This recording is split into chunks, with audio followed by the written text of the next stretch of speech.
right, welcome to the 11th episode of the Sushi Forum podcast, where we talk about this week's proposals, news, developments, and everything related to the Sushi Swap ecosystem.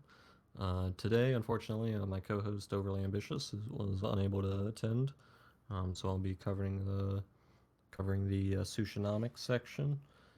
Over the past weeks, sushi is up like 11%. It's been sort of on a tear this week, but there was also sort of a bit of a minor dump like a week and a half ago. So it sort of recovered from that over this past week up to $2.66. Market cap followed in suit, and TVL is also similarly sort of slowly building and growing. It's up over $1 billion, which is great to see. In the past, when it's been over a billion, it just sort of spiked up, and then there was sort of like maybe a couple days, and then it would crash down. But this time, it's been a slow sort of accumulation of liquidity, which is a lot healthier to see in terms of growth. 24-hour trading volume is up as well. And that's sort of a light section of Sushinomics. Unfortunately, not as good as Overly. But with the news, we've got Simp number 2 in voting phase. That is the Onsen proposal that's in voting, and it's currently overwhelming majority yes. I don't think anybody has voted against it, so it's looking like it's going to pass. Bento boxes still under audit by QuantStamp and Peck Shield. And hopefully, we should see something from them either the next week or 2 weeks or something like that. Hopefully, there were new weights added for different pairs in terms of staking. You can all see that in the agenda. Saffron Finance has an incentivized sushi swap pool, so that's just a SLP. Basically, you can stake their Saffron token in ETH and Sushi Swap, and then stake that liquidity token over on Saffron Finance and earn their token.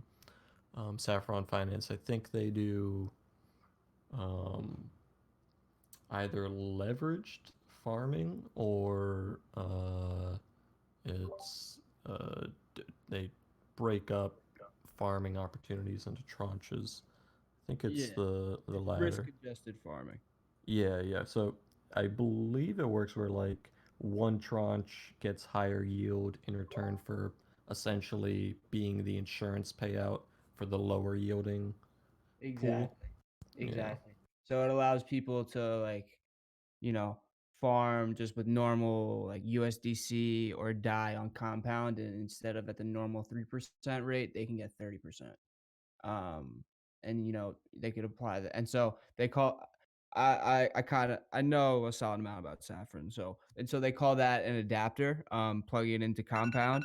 And so obviously an adapter can be anything else. It doesn't have to necessarily be compound. So um a lot of potential there, I think. But anyways. Interesting. Um, when you say adapter, do you Like, mean like that's like the yield opportunity? I guess yeah, it's exactly. So converting. I see. Yeah. exactly. So like whatever Wi-Fi volt could be another adapter. Um and so like the intricacies of it, I'm not too well versed on, but basically how it works is like what you said. There's the larger tranche, which I think is tranche A, which is I can't remember what the exact number is, but I think it's always 10 times more than the S tranche. And tranche A is the tranche that is covered, in case of any hack or anything. And yeah, the other tranche gets the enhanced returns as it's being the cover for the other tranche. Mm-hmm. So sort of a nifty, just sort of efficient way to just combine the insurance payouts and yield opportunities. Yeah, and I think it puts that it puts the insurance on the back end where, users don't even necessarily need to realize what's happening. They just can just know that, Mm-hmm. they're using That it and insured. it's like sort of like some of the major drawbacks with like Cover Protocol and Nexus Yeah, Mutual is that like you have to acquire these entirely separate tokens that have exactly. their own trading price, and it's pretty complicated. Yeah. Yep, definitely. But moving on, we've got some hints of something happening over at Overlay Protocol. There was a tweet where Overlay Protocol just put out like an image with sushi and ether and basically said long sushi ether. But I'm going to just read out like a basic description of what their platform does. So number one, using an Oracle, any overlay coin holder can query a set of streaming data sources such as the USD, Euro exchange rate, the consumer confidence index, number of albums sold by an artist, and so forth. So that'd be cute querying the data from um, like a Chainlink Oracle or something similar to that. Um, and then the number two, any fraction of an OVL token can be locked to a single market price by opening a virtual trade, which is a buy or sell of a market at whatever value the oracle yields for the data stream.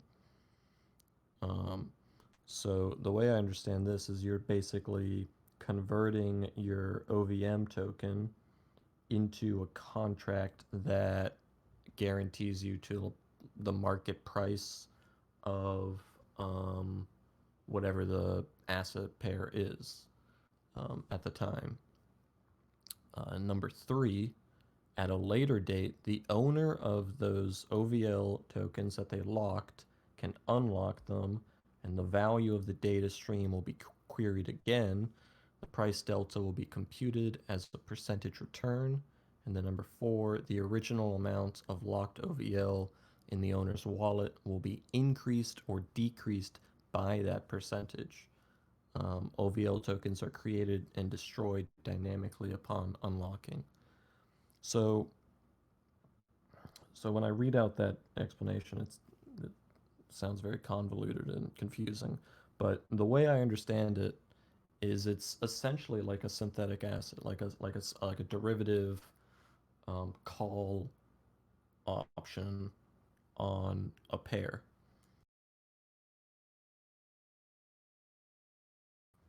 And we've got hints of something happening with them in sushi. No official announcement, but it's definitely interesting. There's been some shadow project in the works for a while. Be interested to see if that is related at all. Moving on. Other news is we got native support for a bunch of different wallets. Lattice by Grid Plus, I Am Token, Rainbow, Argent, Portis, Coinbase Wallet, and Fortmatic. That's awesome. I mean, I don't use any of them, but I have used the Coinbase wallet before just to check it out. Um, but I know there's a ton of different wallets out there, and the more support we can offer, the easier it'll make for people to transition over to SushiSwap. Um, any comments, thoughts, concerns?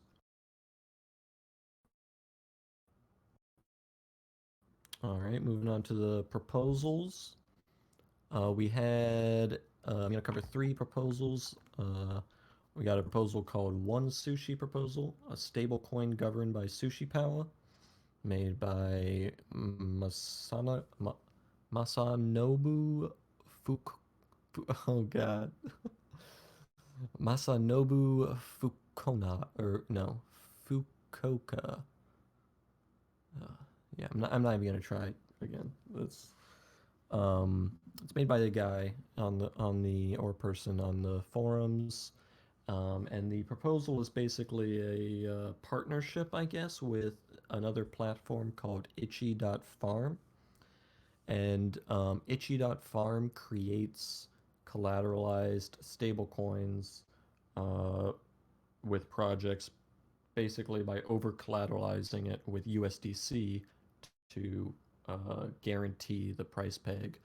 And then over time, it'll as more people use theoretically more people use one sushi, there will be more collateral and they'll be able to scale back the USDC percentage. Um, I'm not a huge fan. I think that's probably best left to as I mean, there's people talk about it in the forums, but probably best left to like people like MakerDAO to add sushi as collateral if they want, or something more established.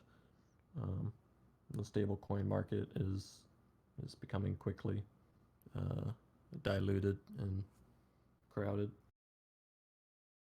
And it's not entirely clear the benefits to pursuing a sushi backed stablecoin, uh, other than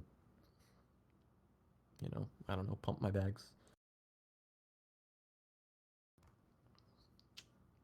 Yeah, it would Um, be pretty sweet. I'm But sorry, what was yeah, that? it would be pretty sweet. But yeah, I think it'd be pretty risky. Well, at this early stage, at least, you know, Yeah, unless you just had the yeah. collateralization rate really high. Well, I I think the idea is I don't know. I should probably do more research into itchy.farm. I only spent like an hour looking at it, or less.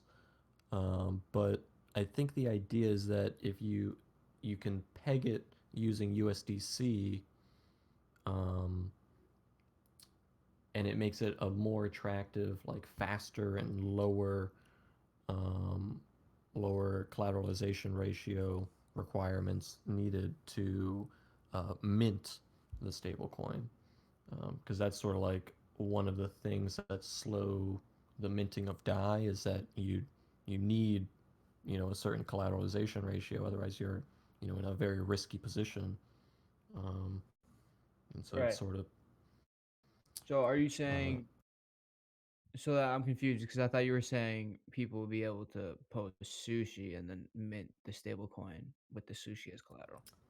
yes, so like basically they're trying to like in the form proposal, they talk about how Tether and USDC have a huge market share of stablecoins, and the reason is because there's very low collateral. Like with USDC, it's 1 to 1. It's 100% collateral. You just it's Yeah. guaranteed to peg to $1, $1. And with DAI, you need that 200%, 300%, and so that's why DAI is down at like 15% of the stablecoin market. And they say theoretically with this itchy.farm platform, a large percentage of the vault that collateralizes the stablecoin is made up out of USDC or Tether initially. And then as more people use it,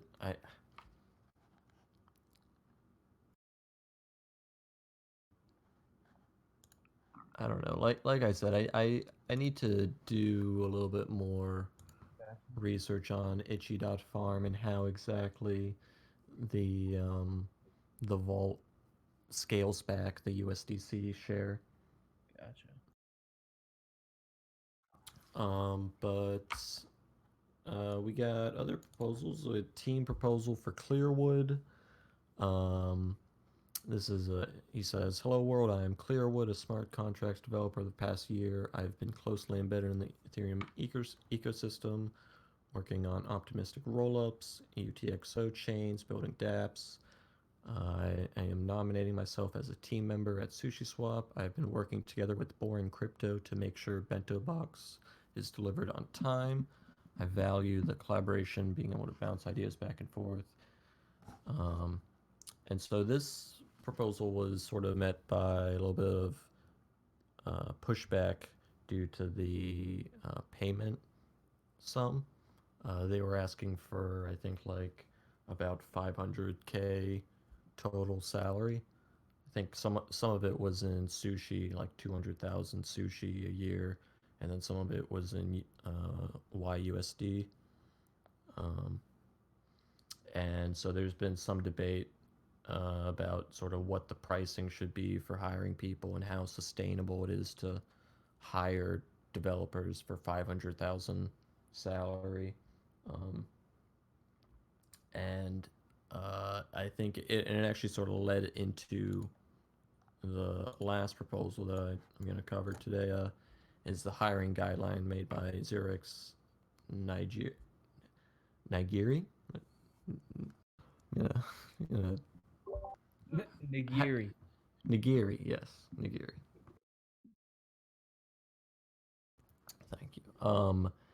He basically wants to formalize a previously put forward proposal called I don't know when you got involved in Sushi Swap, but there was a proposal put forward called a hiring model for wider solicitation of talent, and basically it just says sort of that the core team members should be heavily dictating sort of the hiring process, um, and it should move away from a sort of wild west free for all just post, and if you can get the votes in the snapshot, then you'll get whatever your payment was supposed to be, or whatever your payment was in the vote. um, so they want to basically have Zero X Mackie or anyone in the core team discuss the need for an extra team member. Core team members vote. An official announcement is looking for about the role that they're looking for, and then people can basically apply on the forums, and then after that there'd be a snapshot using all the applicants, um, which I think is a great first step in terms of a some sort of formalization process.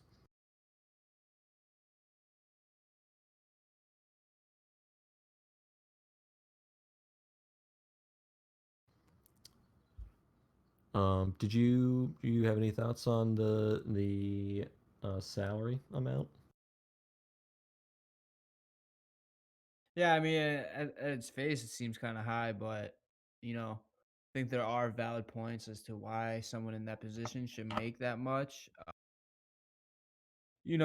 Being as talented as this person supposedly is, especially in such a niche field like Solidity, is definitely really rare. Um, so you know, and top developers in even the more saturated fields get low entry level, get like low six figures. So I mean, yeah, I'm assuming the sushi was a lump sum and not like a yearly payment, right? I believe. Let me pull up his original proposal. It was like 250K sushi, and I think like 60K USDC or something. Yeah, it was either 60K USDC, 250K sushi, or 100K USDC, 200K sushi. Yeah. So it's just a Um, lump sum, right? It's not a. I think so. I think just a lump sum, but I think I mean people were talking about it in the forums. Definitely should be some vesting in that. Oh yeah, 100%. Yeah, like either time lock vesting or a certain milestone uh, vesting. I mean, I don't know what he'd be working on, but yeah, I think if he was gonna vest, if his tokens were gonna be vested, I think obviously those would be the two ways to do it.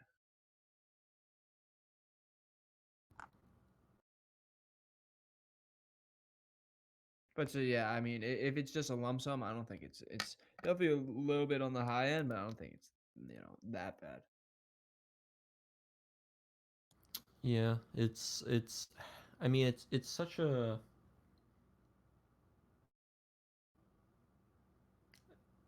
I think the this hiring guideline formalization process will be Um,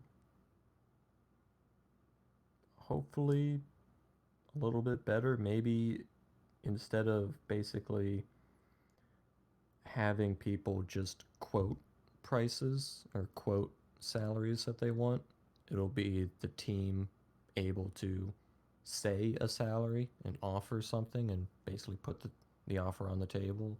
And then people who are okay with that salary can then like apply instead of having, you know, like potentially like this person is worth 500K.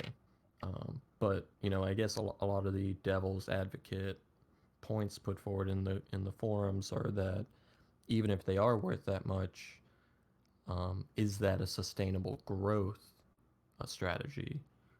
Can like if you pay 500K for this developer, are you, you know, how many developers can you afford to pay 500K? And if you can't afford that many, then you know how do you ration that around in a way that still, you know, isn't discouraging people that are in the project. Yeah, it's a good point.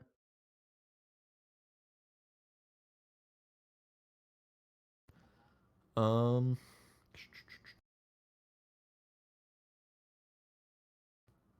do you guys have any topics you wanted to bring up? Anything that you saw during the week that wasn't on the episode outline?